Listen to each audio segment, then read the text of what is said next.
तो last class में हमने देखा था नेस्टेड राउटिंग क्या होती है।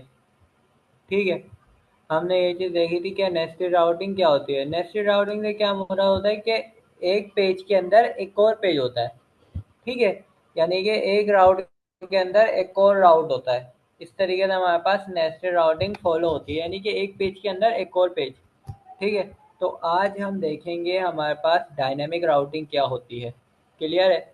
आज हम देखेंगे कि हमारे पास डायनेमिक राउटिंग क्या होती है और किस तरीके से होती है। ठीक है, सबसे पहले हम क्या करते हैं, अपने जो हमने प्रोजेक्ट बनाया है अभी नेक्स्ट का, इसको रन कर देते हैं फिलहाल। ठीक है, हम इसको रन करते हैं। लोकल होस्ट देगा अभी, वेल दे दें, इसको कॉपी करके फिर ब्राउज़र पे हम रन करा देते हैं। सिंपल। ठीक है, तो हम बात करते हैं कि भाई डायनेमिक राउटिंग का मतलब क्या है, ज़रूरत क्यों पड़ी इसकी और क्या वजह है कि हम इसको यूज़ करते हैं, इसकी हमें ज़रूरत क्यों है, ये काम क्या करती है। ठीक है, मिसाल के तौर पे मेरे पास एक ई कॉमर्स की वेबसाइट है। आवाज़ आ रही है ना मेरी? मेरे पास एक ई कॉमर्स की वेबसाइट है जहाँ पर एक प्रोडक्ट का पेज है हमारे पास। ठीक है, जहाँ पर हमारे पास क्या है, ये हमारा वैसे हमारी वेबसाइट भी लोड हो गई। हाँ, तो मैं कहाँ पे था, जहाँ पर हमारा प्रोडक्ट का पेज है। हमारे पास एक ई कॉमर्स की वेबसाइट है जहाँ पे हमारे पास एक प्रोडक्ट का पेज है। अब फॉर एग्जाम्पल उस प्रोडक्ट के पेज में मेरे पास 1000 प्रोडक्ट हैं। ठीक है, उस प्रोडक्ट के पेज में मेरे पास 1000 प्रोडक्ट हैं। सही है, चलो मैंने क्या किया, वो 1000 के 1000 प्रोडक्ट मैंने क्या किया, अपने वेबसाइट के अंदर शो करा दिए। ठीक है, 1000 के 1000 प्रोडक्ट।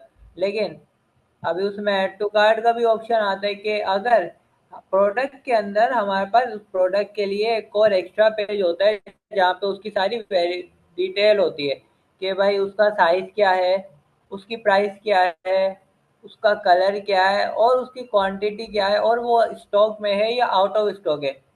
तो वो कैसे आती है, वो एक अलग, वो एक ऐड टू कार्ट वाला पेज की, वो एक प्रोडक्ट का पेज होता है, यानी कि ईच प्रोडक्ट का भी एक पेज होता है। फॉर एग्जांपल मैं दिखाता हूँ, यहाँ पे मैं यहाँ पे अमेज़न की वेबसाइट खोलता हूँ।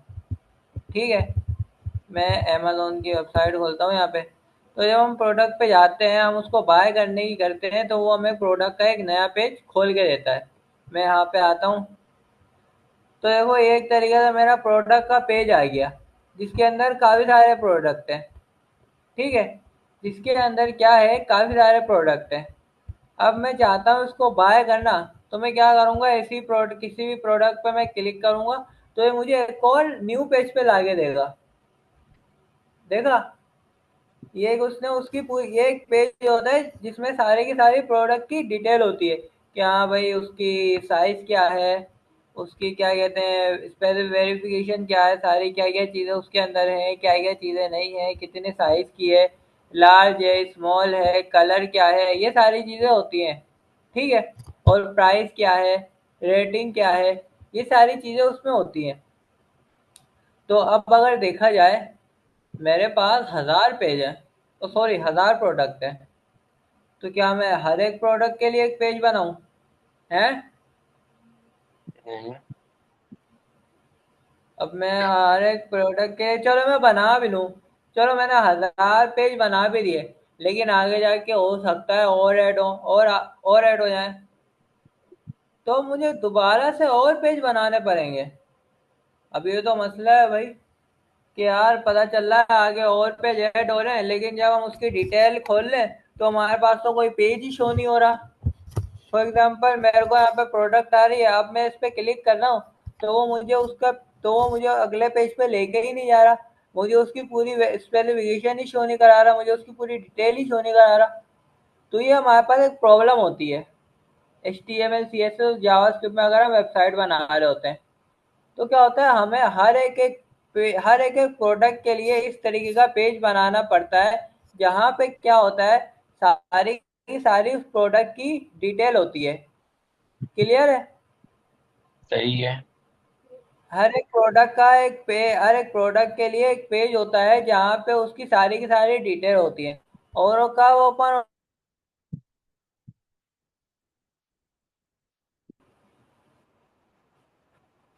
तो हमारे पास क्या होता है, इस तरीके का पेज शो हो रहा होता है, जहाँ पे क्या होता है, सारी की सारी प्रोडक्ट की डिटेल होती है। अब अगर हमारे पास 1000 प्रोडक्ट हैं, तो हमें 1000 प्रोडक्ट के लिए 1000 पेज बनाने पड़ेंगे ऐसे। चलो बना भी लो। आगे जाके उसके अंदर और पेज और प्रोडक्ट ऐड होते हैं, फॉर एग्जांपल 200 प्रोडक्ट ऐड हो गए, तो अब 200 पेज हमें दोबारा अलग से बनाने पड़ेंगे। अब ये तो इश्यू है ना हमारे पास। तो ये इशू कैसे सॉल्व हुआ, नेक्स्ट जेएस ने हमें क्या किया, हमें डायनेमिक राउटिंग प्रोवाइड की, कि यानी कि कोई भी किसी भी तरीके का एक डायनेमिक यूआरएल होगा, तो उस पे क्या करेगा, वो हमें हमारा पेज शो करा के देगा।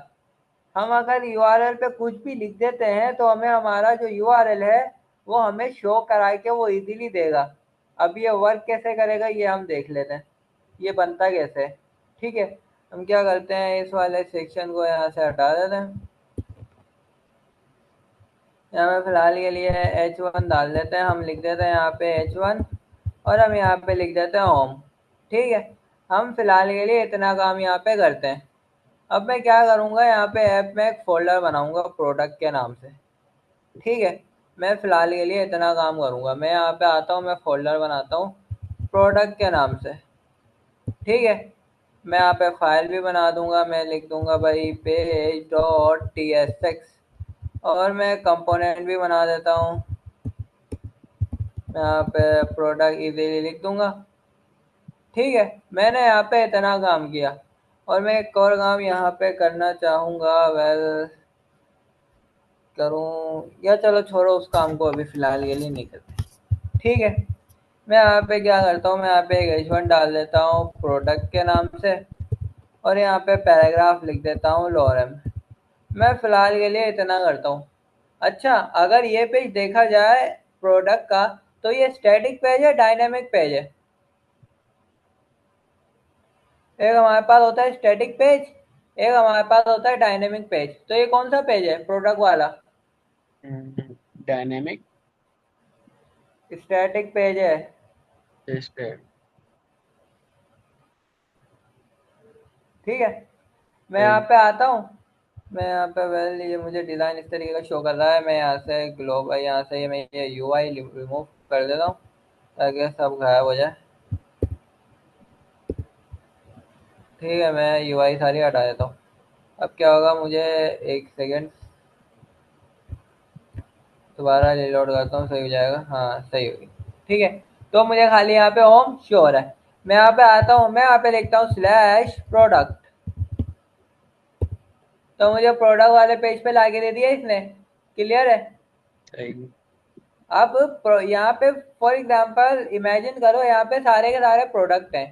ठीक है, इस पेज के अंदर फॉर एग्जांपल यहाँ पे क्या है, सारे के सारे प्रोडक्ट हैं। तो अब जब मैं प्रोडक्ट पे क्लिक करूंगा, तो प्रोडक्ट का लिंक किस तरीके से होगा, कुछ आइडिया है? प्रोडक्ट का लिंक किस तरह से होगा? हाँ, चलो इतना फिलहाल के लिए, चलो इस चीज को दो, यहाँ तक समझ आया, हमने प्रोडक्ट का पेज ओपन कर लिया। ठीक है, यहाँ तक क्लियर है ना? हम होम पेज से प्रोडक्ट पेज पे गए, यहाँ तक कोई इशू है? नहीं क्लियर है सही। यहाँ तक? हम्म। सही है। चलो, अब जो भी प्रोडक्ट है वो प्रोडक्ट पेज के अंदर आएगी। सही है, जो भी प्रोडक्ट है वो प्रोडक्ट पेज के अंदर आएगी, ये बात क्लियर है। और फिर क्या होगा, जो भी प्रोडक्ट प्रोडक्ट पेज के अंदर होगी, हम उस पर क्लिक करेंगे तो वो हमें नए पेज पे नेविगेट करेगी। क्लियर है? हमें नेक्स्ट सही। पेज पे नेविगेट करेगी। क्लियर है ना, जो हमने अभी अमेजोन की वेबसाइट में भी देखा था। क्लियर है? हाँ। तो अब जो प्रोडक्ट का जो डिटेल वाला पेज होता है, वो मैं कहाँ रखूँ यहाँ पे, सोचो। Project details. जो प्रोडक्ट का डिटेल वाला पेज है वो मैं कहाँ रखूँ? वो हम उसका लेके कंपोनेंट बना सकते हैं मेरे ख्याल से।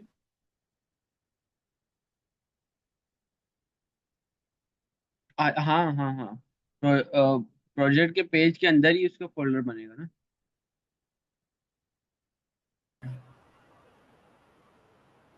तो ठीक है, अब हमें कुछ ऐसा काम कराना है। सबसे पहले तो भाई हम प्रोडक्ट के पेज को रखेगा, प्रोडक्ट का जो डिटेल वाला पेज है उसको हम रखेगा। ये चीज़ ज़रा बताओ जल्दी कि प्रोडक्ट के कहाँ अंदर, रखें हम। प्रोडक्ट के फोल्डर के अंदर ही। प्रोडक्ट के अंदर, तो हम प्रोडक्ट के अंदर बनाएंगे, लेकिन किस तरीके से बनाएंगे। उसका एक फोल्डर बना के। फोल्डर तो बनाएंगे, लेकिन किस तरीके से बनाएंगे। क्या एक पेज बना दूं बस।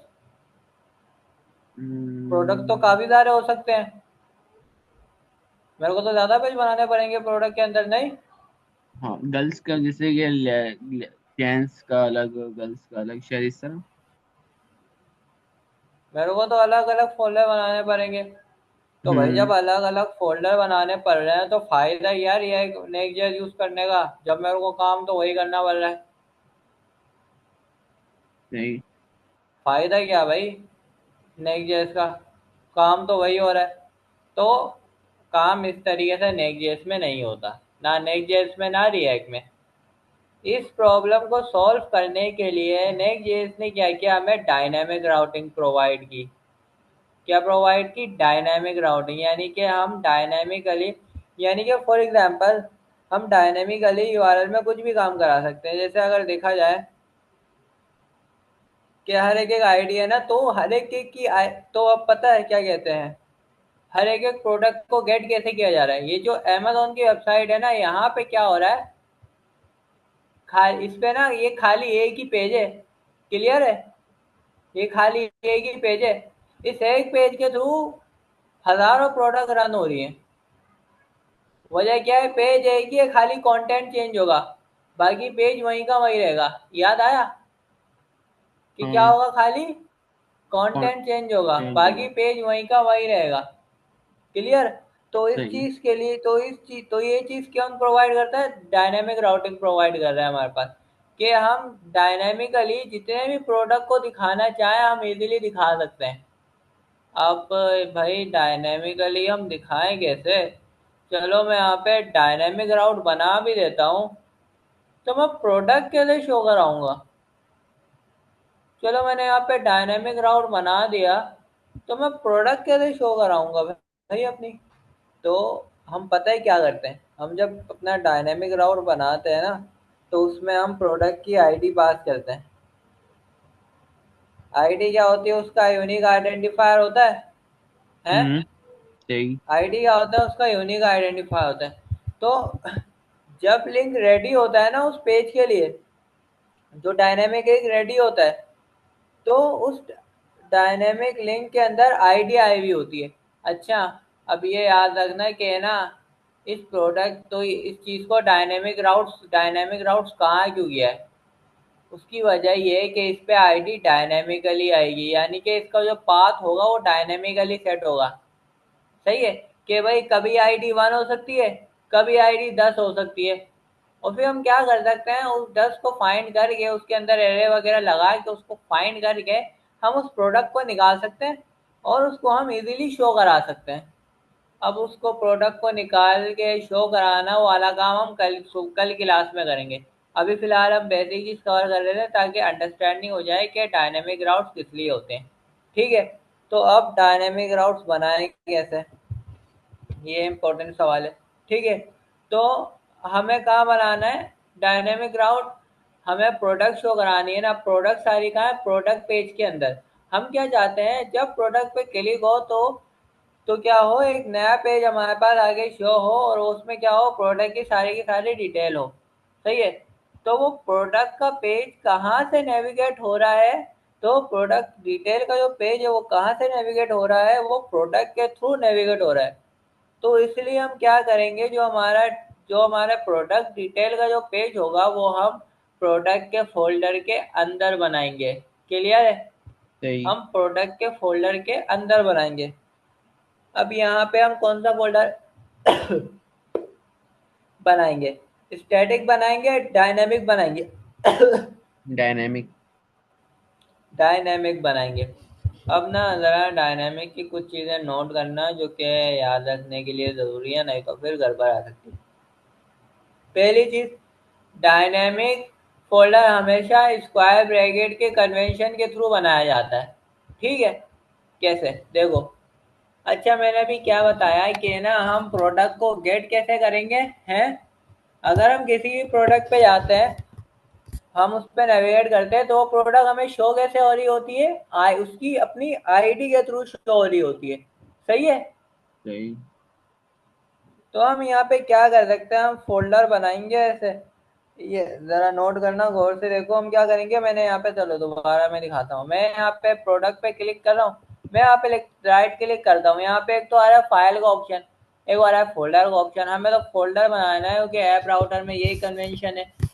हम यहाँ पे फोल्डर पे एंटर कर देंगे। मैं अब देखना फोल्डर में कैसे डालूंगा। मैं क्या करूंगा, मैं स्क्वायर ब्रैकेट डालूंगा।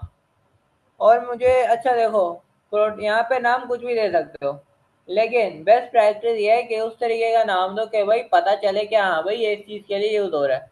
तो प्रोडक्ट कैसे गेट होंगी, उसकी आईडी के थ्रू ना। तो मैं यहाँ पे नाम दे दूंगा प्रोडक्ट आईडी। ठीक है, मैंने इस तरीके से यहाँ पे नाम दे दिया प्रोडक्ट आईडी। ठीक है, मैं एंटर कर देता हूँ।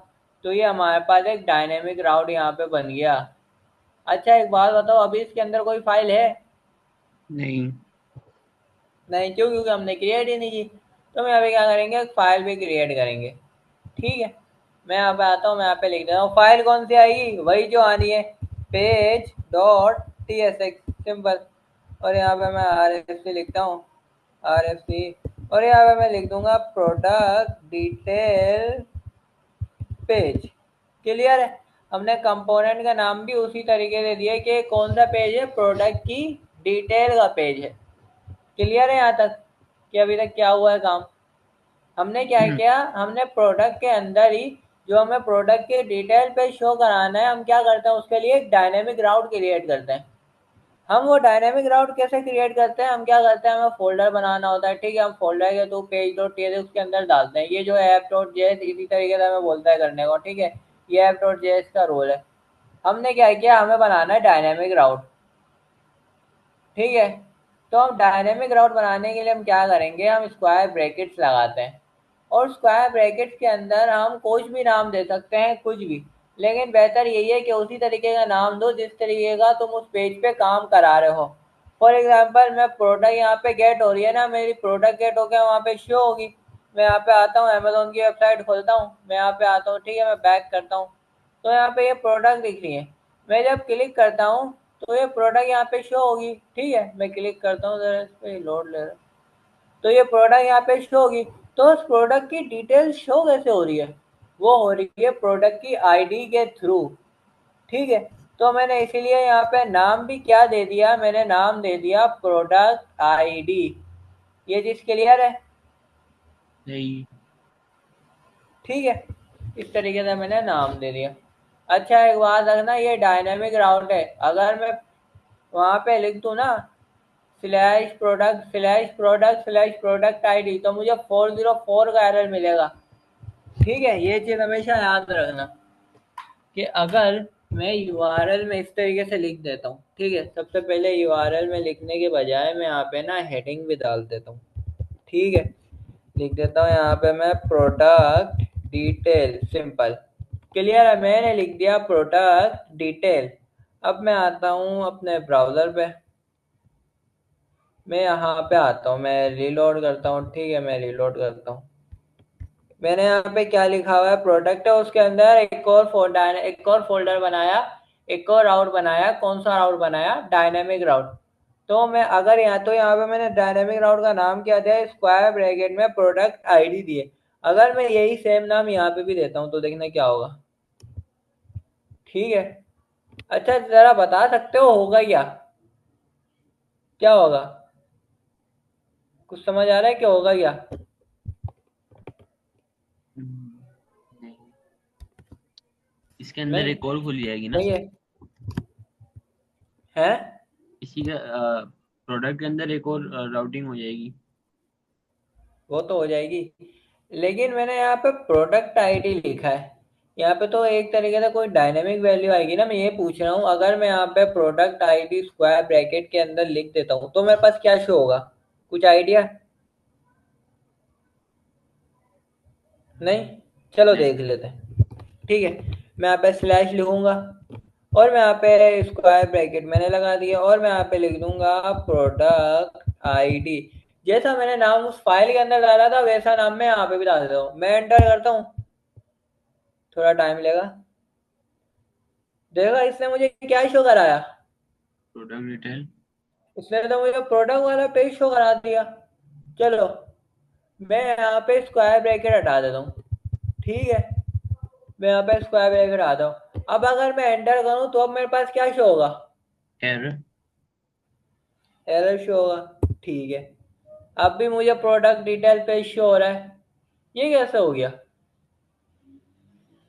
ये हुआ कैसे? हमने तो भाई वहाँ पे लिखा था स्क्वायर ब्रैकेट हमने डाले थे, और हमने लिखा था प्रोडक्ट आईडी। तो ये कैसे हो गया? तो ये चीज़ होती है हमारे पास डायनेमिक राउटिंग। इसमें क्या होता है, अगर हम स्लैश हमने क्या किया है, डायनेमिक राउटिंग हमने क्या की है, प्रोडक्ट के पेज के अंदर की है। तो मैं क्या कहता हूँ कि मैं स्लैश प्रोडक्ट के बाद स्लैश मैं कुछ भी लिख दूँ, कुछ भी मैं खा जीरो भी लिख दूँ ना, मुझे ये वाला पेज ये लाके देगा। बात समझ आ रही है मैं क्या कह रहा हूँ? मैं कुछ भी लिख देता हूँ तो मुझे ये वाला पेज लाके देगा। एक बार। ये चीज क्लियर है? तो ये सही है। चीज होती है हमारे पास डायनेमिक राउटिंग। मतलब के पाथ में कुछ भी वैल्यू लिख दो, कोई भी डायनेमिक वैल्यू डाल दो, ऐसे ही कुछ भी डाल दो, कोई भी डायनेमिक वैल्यू डाल दे दो तो वो आपको पेज शो करा के ही देगा। ये कॉन्सेप्ट होता है डायनेमिक राउटिंग का। ये चीज क्लियर है? मैं यहाँ पे क्या कहते हैं, मैं यहाँ पे अगर क्वेश्चन मार्क भी डाल दूँ ना, एंटर करता हूँ, तो अब मुझे कुछ नहीं शो कराएगा। ठीक है, ये चीज़ हमेशा याद रखना, क्योंकि क्वेश्चन मार्क का ना एक कॉन्सेप्ट थोड़ा अलग होता है, वो सर्च क्वेरी वगैरह में आता है। ठीक है, सही है। मैंने यहाँ पे स्लैश लिखा, और मैं यहाँ पे क्वेश्चन मार्क लिखता हूँ, और मैं एंटर करता हूँ। ठीक है, सॉरी मैं पहले प्रोडक्ट के पेज पे भी चला जाऊँ, मैं वहाँ से हट गया। मैं यहाँ पे प्रोडक्ट भी लिख दूँ ना, खाली प्रोडक्ट भी लिख दूँ, तब भी मुझे ये ला के दे देगा। क्लियर है? सही हो गया। हेलो, आवाज़ आ रही है ना? सही। हाँ सही। ठीक है, मैं यहाँ पे दिखाता हूँ। मैं यहाँ पे अगर स्पेस लिखूँ, एंटर करूँ, तब मुझे कुछ नहीं लाके देगा। क्यों? क्योंकि मैंने पाथ कुछ डाला ही नहीं है, तो मुझे लाके क्या देगा? ठीक है, मैं यहाँ पे आता हूँ ना, मैं यहाँ पे अगर क्या कहते हैं ये हैश हैश भी लिख दूँ ना, तब भी मुझे कुछ लाके नहीं देगा। क्यों? क्योंकि हैश जो है वो काउंट नहीं होता यूआरएल के अंदर, क्योंकि कुछ चीज़ें ऐसी होती है ना जो यूआरएल के अंदर अलग तरीके से यूज हो रही होती हैं, और फिलहाल बैकएंड का काम होता है, क्वेरीज होती हैं, सर्च पैरम्स होते हैं, वगैरह वगैरह। ठीक है, अभी सही है। फिलहाल इस चीज़ को देखो। मैं यहाँ पे स्लैश आता हूँ, मैं यहाँ पे कॉलन लिखता हूँ। ठीक है, एंटर करता हूँ, मैं कॉलन लिखता हूँ, तब भी क्या कर रहा है, मुझे प्रोडक्ट डिटेल का पेज लाके दे रहा है। देखा? दिख रहा है ना सही सही? और जूम करूँ? मैं जूम करूँ? सही है। ये देखो, वेल ये चीज़ जूम नहीं हुई यार, ये पाथ जूम नहीं करके दे रहा है मुझे। जरा मैं दोबारा करके देख लेता हूँ। हाँ, मुझे पाथ वगैरह जूम करके नहीं दे रहा, बाकी तो सबसे क्लियर है ना।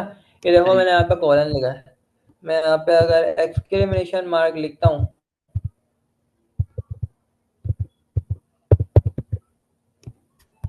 क्या हो गया ये?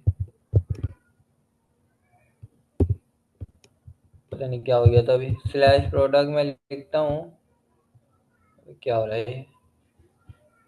मैं यहाँ पे स्लैश प्रोडक्ट में लिख, क्या हो गया ये? एक सेकंड में दोबारा, लगता है कुछ एक्सटेंशन दब गई थी, मैं दोबारा से रन करता हूँ। ठीक है,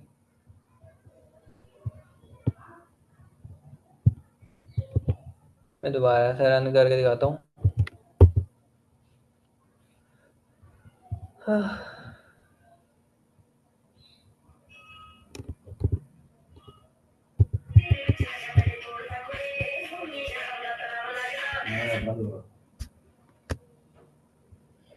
लोड हो गया। ठीक है, मैं दोबारा लिखता हूँ स्लैश प्रोडक्ट। अच्छा, अगर मैं यहाँ पे स्लैश कंट्रोल सेट करता हूँ, मैं यहाँ पे लिखूँ ना स्लैश, मैं स्क्वायर ब्रैकेट भी डाल देता हूँ। चलो स्क्वायर ब्रैकेट तो डाल के लिया, अगर मैं कर्ली ब्रैकेट भी डालता हूँ ना, तो देखा, मैं यहाँ पे पता नहीं क्या है ये, मैं तो कल ही वैसे डाल रहा था खाली। मैं अगर ये भी डालता हूँ ना, तो ये कहीं क्या हो रहा है यार, गलत जगह क्यों लेके जा रहा है, दूसरा यूआरएल दे रहा है। तो तब भी मुझे ना ये लाके देगा। ठीक है, ये कुछ भी यहाँ पे लिख दो, मैं स्लैश प्लस लिख देता हूँ, देखा, यानी कि कोई भी वैल्यू लिख देते हो ना, तो ये क्या करेगा, आपको इस यूआरएल पे, उस पेज पे इंडिकेट कर देगा। ये होती है डायनेमिक राउटिंग। क्लियर है? सही। सही है, इस तरीके से ये वर्क कर रही है। तो बस फिलहाल के लिए इसी तरीके का कॉन्सेप्ट होता है इसमें। थोड़ा काम करते हैं, एक सेकंड ना, डायग्राम से थोड़ा देख ले, हाँ डायग्राम बना लेते हैं, ठीक है। थोड़ा उससे भी क्लियर कर लेते हैं। यहाँ पे हम पिक्सल, सॉरी क्या था नाम, एक्सेल ड्रॉ, एक्सेल ड्रॉ पे हम आते हैं। ठीक है, ये एक चीज़ कवर करके हम नेविगेशन में को भी कवर करते गए। हमने लिंक को तो देख लिया था ना, लेकिन हमने नेविगेशन को नहीं देखा था कि नेविगेशन क्या होती है। ठीक है सही। ना, काम करता हूँ मैं।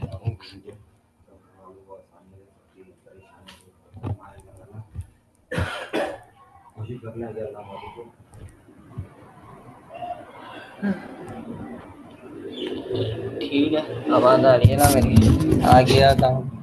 ठीक है, तो अब डायग्राम के थ्रू समझते हैं कि ना हमें क्या कहते हैं, डायग्राम के थ्रू हम समझते हैं कि हमें क्या कहते हैं, डायनेमिक राउटिंग की ज़रूरत क्यों आई। क्लियर है? आवाज़ आ रही है ना मेरी? सही हाँ है। जी। आज से पहले चलते हैं भाई, जब वेबसाइट HTML CSS और जावास्क्रिप्ट में बन रही होती थी। ठीक है, हम वहाँ पे वो चीज़ खोलते हैं। ठीक है, उस वक्त में जाते हैं जब रिएक्ट नहीं थी, नेक्स्ट.जेएस नहीं थी, सिर्फ HTML CSS और जावास्क्रिप्ट पे वेबसाइट बनती थी। ये बात क्लियर है ना?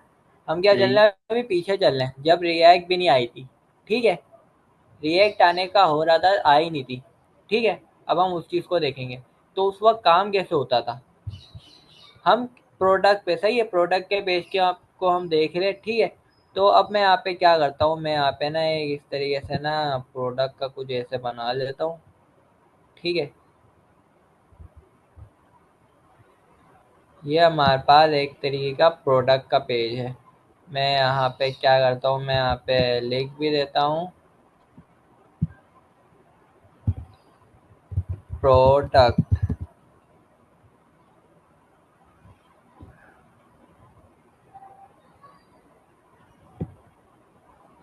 ठीक है, मैंने यहाँ पे लिख दिया। अब इस प्रोडक्ट के अंदर क्या होगा, सबसे पहले तो एक नेविगेशन बार होगी। ठीक है, सबसे पहले एक नैव बार होगी। ठीक है, जिसके अंदर क्या होगा, जिसके अंदर लिखा हुआ होगा भाई, जिसके अंदर यहाँ पे लिखा हुआ होगा होम।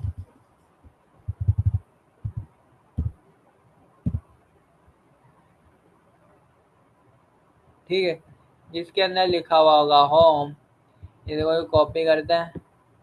और जिसके अंदर यहाँ पे लिखा हुआ होगा प्रोडक्ट। ठीक है, और जिसके अंदर यहाँ पे लिखा हुआ होगा हमारे पास क्या कहते हैं, कॉन्टैक्ट लिख देते हैं, या चलो अबाउट लिख देते हैं। ठीक है, अबाउट। ठीक है, अभी फ़िलहाल के लिए ये समझो कि ये जो करंट पेज है ना, ये अभी ओपन है प्रोडक्ट पे। ठीक है, उसके लिए हम एक और काम करते हैं, प्रोडक्ट पे ना एक ड्रॉ, एक बॉर्डर बना देते हैं थोड़ा, ताकि ना ये लगे ये अभी एक्टिव है। ठीक है, ये क्या है, अभी एक्टिव है। क्लियर है? सही। ये अभी एक्टिव लिंक है हमारे पास। ठीक है, ये अभी एक्टिव है पूरा। अब हम यहाँ पे क्या करेंगे, कुछ प्रोडक्ट बनाते हैं। ठीक है, ये क्या चल रहा है, इस बॉर्डर से ये पता चल रहा है कि ना ये प्रोडक्ट का पेज अभी एक्टिव है, यानी कि हम प्रोडक्ट के पेज पे। तो अब यहाँ पे क्या होगा, हमारे पास कुछ प्रोडक्ट है, एक प्रोडक्ट ये है। ठीक है, इसको हम कॉपी करते हैं, पेस्ट पे हम उसको हम कॉपी करते हैं, पेस्ट करते हैं, एक प्रोडक्ट हमारे पास ये आ जाता है। इसको हम फिर कॉपी करते हैं, पेस्ट करते हैं, एक प्रोडक्ट हमारे पास ये आ जाता है। इसको हम फिर कॉपी करते हैं, पेस्ट करते हैं, फिर हम कॉपी करके पेस्ट करते हैं, तो एक प्रोडक्ट हमारे पास यहाँ पे ही आ जाता है और फिर हम कॉपी करते हैं। ठीक है, तो अब हमारे पास यहाँ पे टोटल 10 प्रोडक्ट है। ठीक है, हमारे पास यहाँ पे क्या है, टोटल 10 प्रोडक्ट है। 5, 6, 7, 8, 9, हमारे पास यहाँ पे 10 प्रोडक्ट हैं टोटल। टोटल जो है 10 प्रोडक्ट हमारे पास यहाँ पे आ जाते हैं। अब अगर HTML CSS में देखा जाए ना, मैं यहाँ पे क्या करता हूँ, HTML CSS पे लिख देता हूँ ऊपर। ठीक है, हेडिंग में मैं यहाँ पे लिख देता हूँ भाई HTML CSS JavaScript, HTML CSS JavaScript या टाइपस्क्रिप्ट समझ लो। ठीक है, इस तरीके से समझ लो।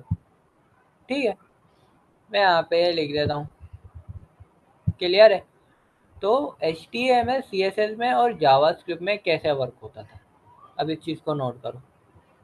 ये प्रोडक्ट है भाई, क्या कहते हैं, हम इस पे टैग्स भी लिख देते हैं। ये 1 है, ये 2 है, ये 3 प्रोडक्ट है, ये 4 प्रोडक्ट है, ये 5 प्रोडक्ट है, ये 6 है, ये 7 है, ये 8 है, ये 9 है। ठीक है, ये 9 है और ये 10 है। टोटल 10 प्रोडक्ट हैं। एक 1 है, दूसरा 2 है, तीसरा 3 प्रोडक्ट है, 4 प्रोडक्ट है, 5 प्रोडक्ट है, 6 प्रोडक्ट है, 7 प्रोडक्ट है, 8 प्रोडक्ट है, 9 प्रोडक्ट है और 10 प्रोडक्ट है। ये क्या है, इन प्रोडक्ट का नाम है। तो अब मैं चाहता हूँ इन प्रोडक्ट की डिटेल भी देखनी है कि भाई जब हम प्रोडक्ट पे जाते हैं तो खाली नाम शो हो रहा होता है या प्राइस भी लिखे हुए होते हैं और खाली तस्वीर शो हो रही होती है। बाकी डिटेल शो नहीं हो रही होती कि साइज़ कितना है कितना नहीं है, स्टॉक में है या नहीं है, और रेटिंग क्या है, कलर क्या है। ठीक है, ये सारी चीज़ें शो नहीं हो रही होती, और क्वांटिटी कितनी रखनी है। ये चार सारी चीज़ें क्या है, कार्ड जो हमारा प्रोडक्ट का कार्ड होता है उसमें शो नहीं हो रही होती। वो किसमें शो हो रही होती है, प्रोडक्ट के लिए एक अलग से पेज होता है प्रोडक्ट डिटेल के नाम से, तो वो वहाँ शो हो रही होती है। तो अगर हम ये काम HTML CSS में और जावास्क्रिप्ट में करते थे तो हमें क्या करना पड़ता था, सही है, ज़रा इस चीज़ को गौर से देखना। हमें क्या करना पड़ता था, हमें हर एक पेज के लिए, ठीक है,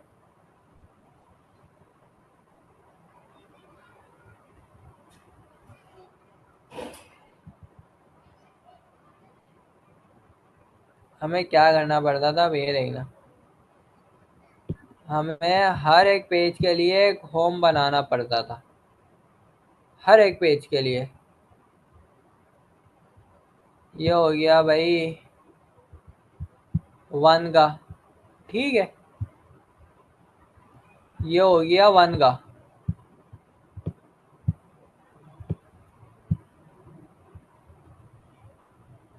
और क्या कहते हैं,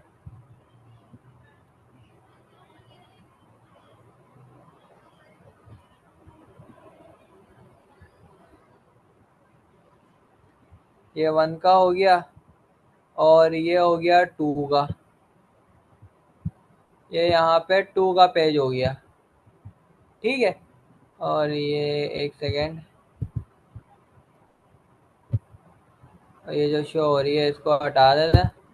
ठीक है, और ये 2 का पेज हो गया। क्लियर है, ये पेज हो गया 2 का। इसको थोड़ा बड़ा ही कर लेते हैं फिलहाल, ये इसी तरीके से हम लिख देते हैं यहाँ पे। ये पेज हो गया 2 के लिए। ठीक है, उसी तरीके से क्या होगा यहाँ पे, ठीक है, उसी तरीके से एक और पेज आएगा। ये हो गया पेज 3 के लिए। ठीक है, ये पेज 3 के लिए हो गया और ये पेज 4 के लिए हो गया। उसी तरीके से एक और पेज आया 5 के लिए। आवाज़ आ रही है ना मेरी? हाँ आ रही। 5 के लिए एक और, फिर 6 के लिए एक और पेज आया, 6 के लिए भी पेज आया। फिर क्या कहते हैं, 7 के लिए भी एक पेज आया। फिर 8 के लिए भी एक पेज आया, 8 के लिए, और फिर क्या हुआ, 9 के लिए भी एक पेज आया, 9 के लिए भी एक पेज हमें प्रोवाइड किया, और उसके बाद 10 के लिए भी पेज आया। तो HTML CSS में क्या होता था, हमें अगर हमारे पास टोटल 10 प्रोडक्ट हैं तो हमें 10 के 10 प्रोजेक्ट, तो हमें 10 के 10 पेजेस बनाने पड़ते थे। अगर हमारे पास 100 प्रोडक्ट होते तो हमें 100 के 100 प्रोडक्ट बनाने पड़ते। यही मसला हुआ था फेसबुक के साथ, क्योंकि 2010 में क्या हुआ था, फेसबुक को ये पता था कि भाई आगे जाके हमारे यूजर्स और बढ़ेंगे, हमारा डेटा और बढ़ेगा, तो हम कितनों का डेटा हैंडल करेंगे, यानी कि कितने यूजर्स के लिए हम अलग अलग पेज बनाएंगे। अभी आज की तारीख में देखा जाए तो फेसबुक के पास कितने यूजर है, मिलियंस ऑफ यूजर हैं। हाँ। तो क्या लगता है उन्होंने मिलियंस पेज बनाए होंगे, हैं? नहीं। नहीं ना। तो उन्होंने 2010 में इमेजिन कर लिया था कि आगे जाके हमारा डेटा और इंक्रीज होगा, हम फिर इतने पेजेस हैंडल नहीं कर सकते। मतलब कि देखो क्या होता है, फेसबुक की वेबसाइट खोलते हो, अपनी प्रोफाइल पे जाते हो, वहाँ पे तुम्हें तुम्हारे सारा डाटा शो हो रहा होता है, तुम्हारी तस्वीर, तुम्हारी बाकी जितनी भी सारी डिटेल्स होती है। वही डिज़ाइन अगले बंदे के पास भी होता है, और वही डिज़ाइन अगले बंदे के पास भी होता है। क्लियर है? तो सही। HTML से जावास्क्रिप्ट में क्या होता था, हर एक पेज के लिए हर तो फेसबुक में क्या होता था, जब वो क्या कर रहे होते, PHP पे काम कर रहे होते थे, ठीक है, उसमें क्या होता था, नया पेज बनाना पड़ता था, HTML के अंदर नया पेज बनाना पड़ता था, ठीक है। तो क्या होता था, हर एक यूजर के लिए हर एक पेज बनेगा, हर एक यूजर के लिए हर एक पेज बनेगा।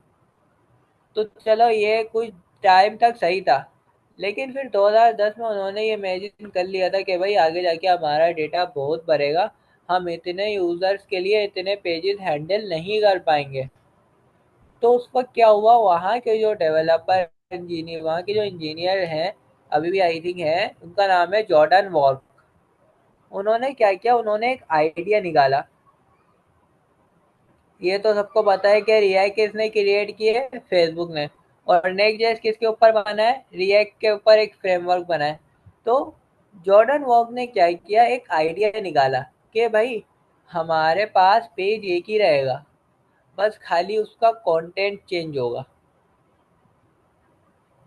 पेज एक ही रहेगा, हमें मल्टीपल पेजेस बनाने की ज़रूरत नहीं है, हमारे पास पेज एक ही रहेगा, बस क्या होगा, उसका कंटेंट चेंज होता रहेगा।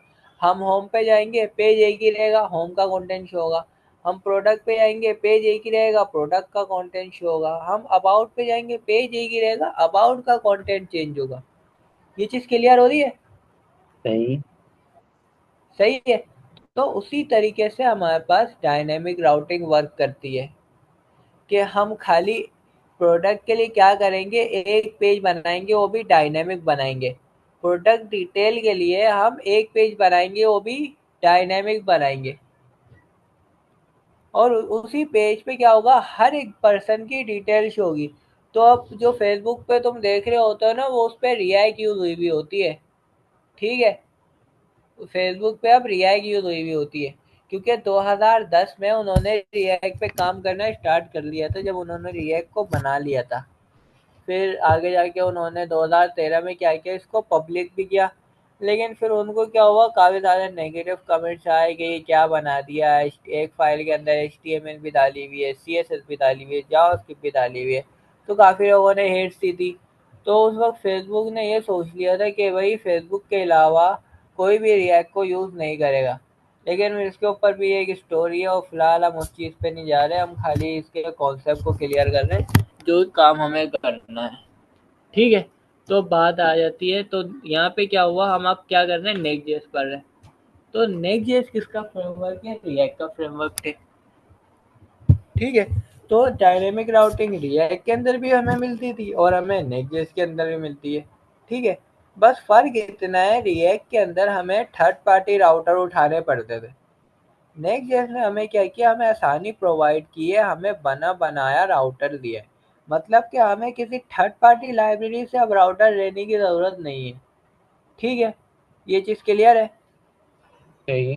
नहीं तो जो राउटिंग जो जिस तरीके की राउटिंग रिएक्ट में होती थी उसी तरीके की नेक्स्ट जेएस में होती है, लेकिन नेक्स्ट जेएस ने क्या किया, उसको रिएक्ट से और आसान करके हमें दिया। जैसे कि फाइल बेस्ड राउटिंग, हम इजीली फाइल की बेस पे अपने राउट्स क्रिएट कर सकते हैं, जबकि रिएक्ट के अंदर ऐसा नहीं होता था। हमें पूरा एक रिएक्ट के अंदर फाइल बेस्ड राउटिंग नहीं होती थी, हम जब राउटिंग कर रहे होते थे तो हमें पूरा पाथ उस पर लिखना पड़ता था। वो काम हमें यहाँ पे नहीं करना पड़ रहा। हम स्लैश प्रोडक्ट लिख देते हैं, प्रोडक्ट का पेज आ जाता है, स्लैश प्रोडक्ट स्लैश उसकी आईडी डाल दे तो प्रोडक्ट की डिटेल शो हो जाती है। ठीक है। अच्छा, ये काम हो गया किसका, H T M L C S S और जावास्क्रिप्ट का। क्लियर है। अब इस काम को हम रिएक्ट में कैसे करेंगे, हम उसको भी फिलहाल ये लिए देख लेते हैं। ठीक है, मैं इसको थोड़ा बड़ा कर देता हूँ।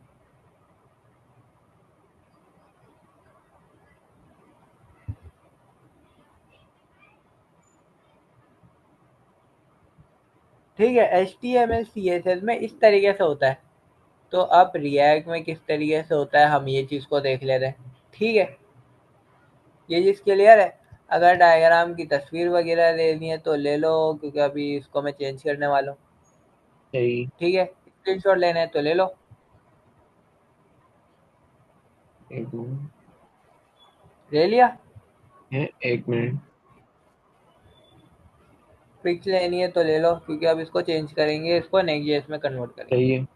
के नेक्स्ट जेएस में राज के नेक्स्ट जेएस में हम इस तरीके का काम कैसे कर रहे होते हैं। ठीक है, हमने प्रैक्टिकली करके देखे, लेकिन हम डायग्राम के थ्रू भी उसको और देखते ताकि असल में समझ आए कि हाँ भाई इसका काम आखिर है क्या। और कल की क्लास में हम क्या करेंगे, इसका बिल्कुल प्रैक्टिकल यूज केस देखेंगे कि हाँ भाई इसका इस तरीके से काम होता है। अभी तो फिलहाल ये समझ आ रहा है कि भाई कुछ भी डायनामिकली लिख दो तो हमें पेज कंटेंट शो करा देता है। हमें इस तरीके से तो नहीं करेंगे ना, अपने पेज के अंदर के कुछ भी लिख दिया तो हमें प्रोडक्ट शो करा दे। हम इस तरीके से करेंगे कि अगर उसकी आईडी जो है, जो हम पाथ के अंदर आईडी आ रही है, वो आईडी अगर प्रोडक्ट के आईडी से मैच करती है तो क्या करें, हमें वो प्रोडक्ट का बता दें, नहीं तो फिर क्या करें, हमें 404 का एरर है, यानी कि 4 ऑफ 4 पेज दिखा है। वो काम हम कैसे करेंगे, वो काम हम कल पे छोड़ दें।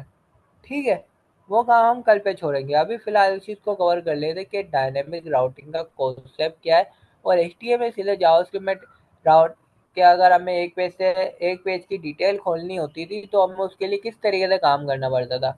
हमें क्या करना पड़ता था, हमें हर एक एक प्रोडक्ट के लिए उसका हर एक एक डिटेल पेज बनाना पड़ता था। 10 प्रोडक्ट है तो 10 डिटेल पेज बनेंगे, 1000 है तो 1000 बनेंगे। अब नेक्स्ट जेएस में वो काम कैसे करते हैं वो हम देख लेते हैं। ठीक है, फोटो ले ली, क्लियर है। सही है। ठीक है, अब मैं इसको थोड़ा चेंज करता हूँ। ठीक है, सबसे पहले मैं क्या करूँगा, ये जितने भी मैंने डब्बे यहाँ पे बनाया ना ये सारे मैं हटा दूंगा। ठीक है, एक ये रहा, इसको भी मैं हटा दूंगा, और इसको भी मैं हटा दूंगा। ये जितने भी मैंने डब्बे बनाए ना यहाँ पे सारे मैं हटा दूँ। ठीक है, इसको भी मैं हटा देता हूँ, और इसको भी।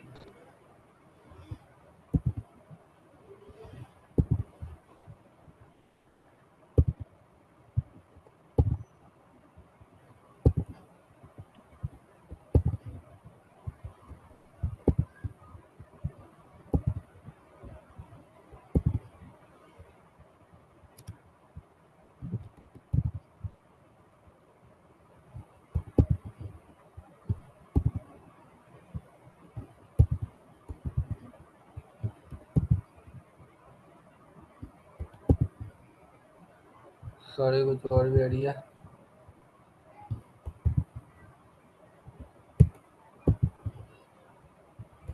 तो मैंने यहाँ पे सारा का सारा काम जो है हटा दिया।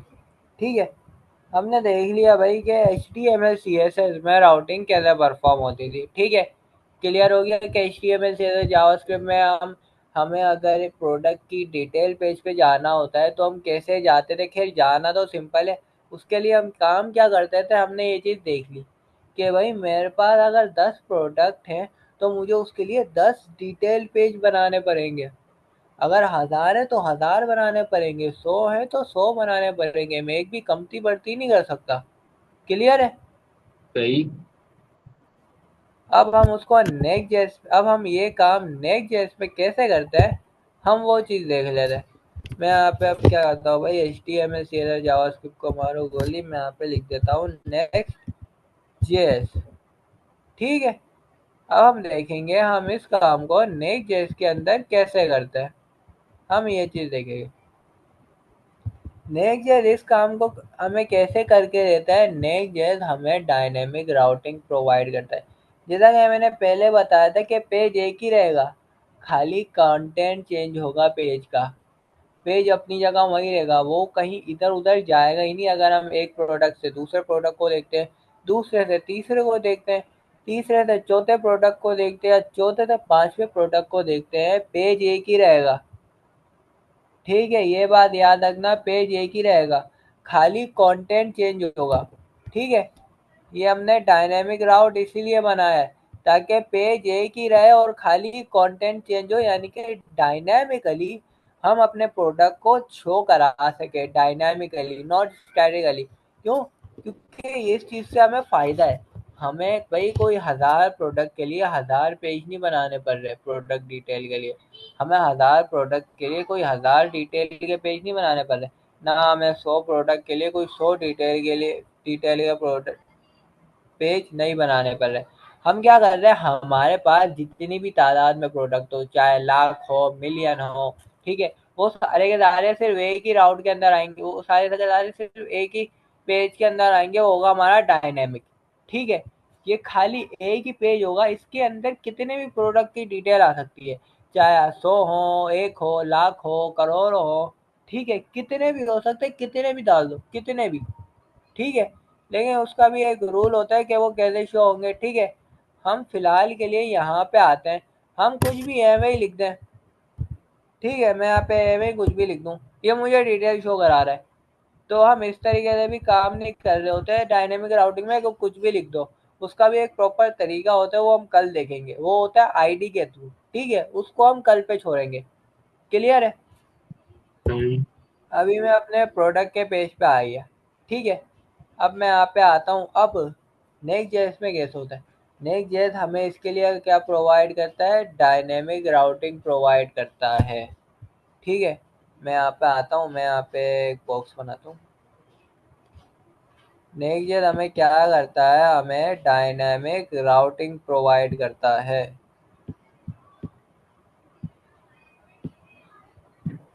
वेल, ऐसे नहीं लिखते।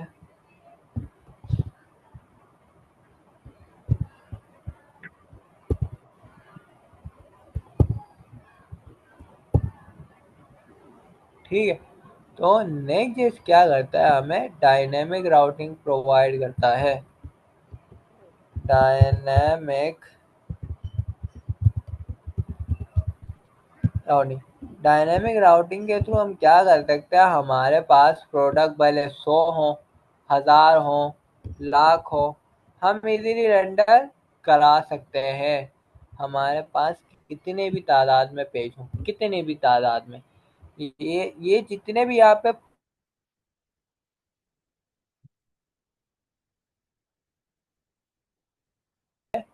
ये सारे, तो अब क्या होगा, ये जितने भी हमारे पास पेज है, जितने भी हमारे पास यहाँ पर प्रोडक्ट है, जितने भी प्रोडक्ट है, ये सारे के सारे एक ही पेज पे रेंडर होंगे। वो कौन सा पेज होगा, वो होगा डायनेमिक पेज, यानी कि डायनेमिक राउटिंग जिस पे अप्लाई हो रही होगी। अब वो प्रोडक्ट रेंडर कैसे होगा, उसकी आईडी के थ्रू होगा। ठीक है, कि कुछ भी आईडी, कोई किसी भी तरीके की आईडी आती है और वो आईडी उस प्रोडक्ट से मैच करती है, और वो आईडी जो है, उस आईडी जैसा प्रोडक्ट, उस आईडी के जैसा प्रोडक्ट उसके अंदर होता है, तो क्या करेगा, हमें प्रोडक्ट जो है वो शो करा देगा। अगर नहीं होगा, अगर प्रोडक्ट नहीं निकलता तो वो हमें 404 एरर शो कराएगा। फॉर एग्जाम्पल मैं यहाँ पे आता हूँ, सिलेक्ट प्रोडक्ट है, मैं यहाँ पे फिलहाल के लिए ना, अच्छा देखो, मेरे पास ना प्रोडक्ट है जिसकी आईडी है 12। अभी ज़रा इमेजिन करो, अगर मैं 12 लिखता हूँ तो मुझे प्रोडक्ट का पेज आएगा, ठीक है। सही है, मेरे पास ना खाली एक ही प्रोडक्ट है, ठीक है, जिसकी आईडी है 12। मेरे पास कोई 10-12 प्रोडक्ट नहीं है, मेरे पास सिर्फ एक ही प्रोडक्ट है जिसकी आईडी है 12। क्या है? आईडी क्या है? 12। 12। अगर मैं 12 लिखूंगा तो मुझे उस पेज का कंटेंट शो होगा, इमेजिन करो फिलहाल के लिए, ठीक है। ये कैसे शो होगा वो हम कल देखेंगे। फिलहाल के लिए इमेजिन करो कि हमें क्या हो रहा है, कंटेंट जो है शो हो रहा है। लेकिन अगर मैं 12 के अलावा अगर 15 लिख देता हूँ तो मुझे क्या शो होगा? 404 एरर शो होगा। क्लियर है? 404 एरर शो होगा, नॉट फाउंड का एरर शो होगा। ये चीज क्लियर है? इस सही। तरीके से हम क्या कर रहे होते हैं, डायनेमिक राउटिंग में वर्क कर रहे होते हैं कि जो भी आईडी यहाँ पे आ रही होती है स्लैश प्रोडक्ट के बाद, जो भी आईडी आ रही होती है उस नाम की आईडी अगर प्रोडक्ट के अंदर होती है, उस नाम की आईडी वाला प्रोडक्ट अगर हमारे पास होता है तो प्रोडक्ट की डिटेल शो हो जाती है। अगर प्रोडक्ट नहीं होता तो क्या शो होगा? 404 एरर हमारे पास शो होगा। क्लियर है? डायनेमिक राउटिंग किस तरीके से होती है, क्यों जरूरी है, किस तरीके से लिखी जाती है, क्या इसका सिंटेक्स है, स्क्वायर ब्रैकेट में क्यों लिखते हैं, और क्या होता है डायनेमिक राउटिंग, किस तरीके से होती है, सारी चीजें, ये चीज क्लियर है? कि हम्म। HTML CSS और जावास्क्रिप्ट में अगर हमें 10 प्रोडक्ट कि अगर हमें हर एक एक पेज का डिटेल पेज चाहिए होता था तो हम कैसे करते थे, और नेक्स्ट जेएस में अगर हमें हर एक एक प्रोडक्ट के लिए उसकी डिटेल पेज चाहिए तो नेक्स्ट जेएस में हम कैसे करते हैं। ये चीज क्लियर है प्रॉपर तरीके से? हाँ, क्लियर है। सही है, तो आज की क्लास को यहीं तक ही रखते हैं, ठीक है। कल सही। फिर क्या करेंगे, कल इसका असल यूजेज देखेंगे कि भाई इसको यूज किस तरीके से हो रहा होता है। मैंने भी बताया ना कि मेरे पास एक सिर्फ एक ही प्रोडक्ट है जिसकी आईडी 12 है, ठीक है। अगर मैं 12 लिखता हूँ यूआरएल में तो मुझे क्या होगा, प्रोडक्ट का पूरी की पूरी कॉन्टेक्ट, प्रोडक्ट की पूरी डिटेल होगी। अगर मैं 12 के बजाय कुछ और भी लिख देता हूँ, मैं 0 लिख देता हूँ, 1 लिख देता हूँ, 14 लिख देता हूँ, या ABCD लिख देता हूँ, तो मुझे क्या शो होगा? 404 एरर शो होगा। क्लियर है? सही। सही है, तो ये हाँ। काम हमारे पास होता है, ठीक है। तो आज की क्लास को यहीं पे वाइंड अप कर लेते हैं। कोई सवाल? नहीं, सही।